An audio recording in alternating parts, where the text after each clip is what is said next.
Assalamualaikum warahmatullahi wabarakatuh. Welcome back to my English class. Selamat berjumpa lagi di kelas bahasa Inggris.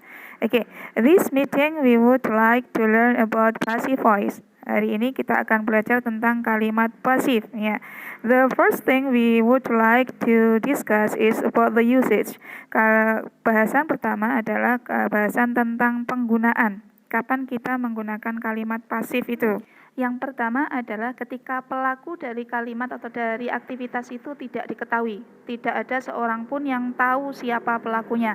Yang kedua adalah pelakunya tidak penting untuk disebutkan. Jadi semua orang sudah tahu akhirnya tidak penting itu. Yang penting adalah aktivitasnya saja, pelakunya tidak penting. Oke, tidak semua kalimat itu bisa dibuat menjadi kalimat pasif, ya, karena ada kata kerja yang tidak butuh objek, ada yang membutuhkan objek. Yang bisa dibalik atau yang bisa dirubah menjadi kalimat pasif adalah ketika kalimat itu atau ketika kata kerja dalam sebuah kalimat itu membutuhkan objek.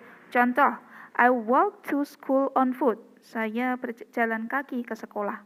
Nah, jalan kaki. Ya, kalimat itu sudah sempurna tanpa adanya objek. Maka kalimat seperti ini atau kalimat I walk to school on foot tidak bisa dirubah menjadi kalimat pasif. Yang bisa adalah kalimat yang kata kerjanya membutuhkan objek. For example, contoh, I do the test. Saya mengerjakan ulangan, saya mengerjakan tes.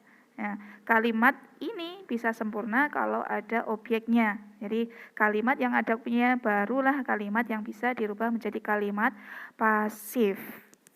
Okay, the second discussion, bahasan yang kedua tentang bagaimana cara kita membuat kalimat pasif, how to make passive voice. Ya. Bagaimana caranya? Hari ini kita akan belajar 3 tenses, 3 simple tenses, simple past, simple present, dan simple future. Actually, the way how to make passive voice is the same in those 3 tenses.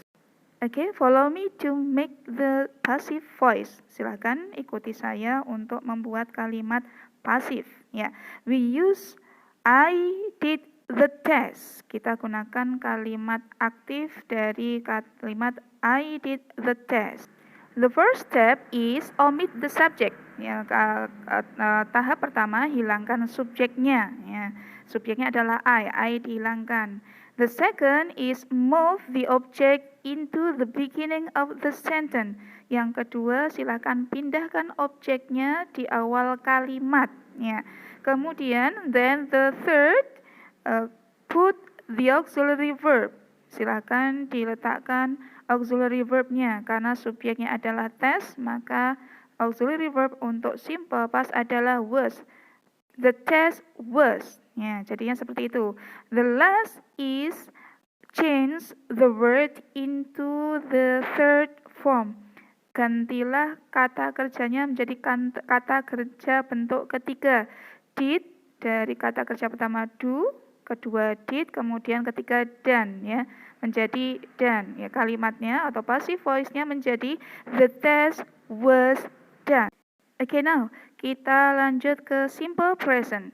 Simple present-nya adalah I do the test. Saya mengerjakan tes. Ya, kita akan rubah menjadi kalimat pasif dengan step yang sudah kita pelajari di simple past barusan. Ya, stepnya sama.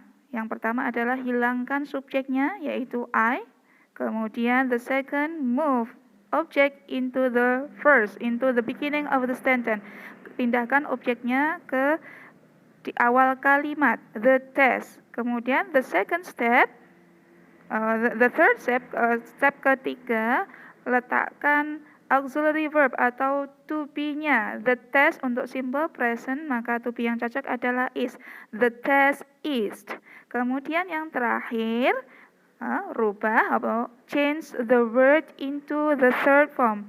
Rubah kata kerjanya menjadi kata kerja bentuk ketiga tadi, do, did, kemudian kata kerjanya adalah done. Kalimat passive voice bentuk pasif dari simple present I do the test menjadi the test is done. Seperti itu. Yang ketiga, simple future. I will do the test. Ya. Step yang sama kita berlakukan untuk tenses simple future ini. I will do the test. Ya, langkah yang pertama tadi adalah hilangkan subjeknya, kemudian move the object into the beginning, the test. Ya, kemudian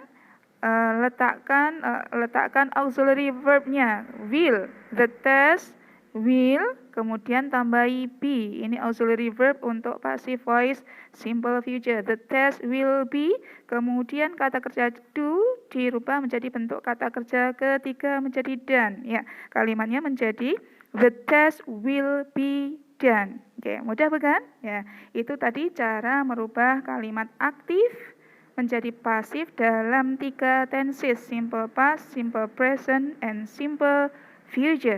Oke, saya kira simpel sekali. Kalau masih bingung, back to the active voice. Kembali lagi, tolong dipelajari ke bentuk aktif, kemudian kembali lagi ke video ini dan lakukan latihan-latihannya. Oke, semoga berhasil. See you next time. Assalamualaikum warahmatullahi wabarakatuh.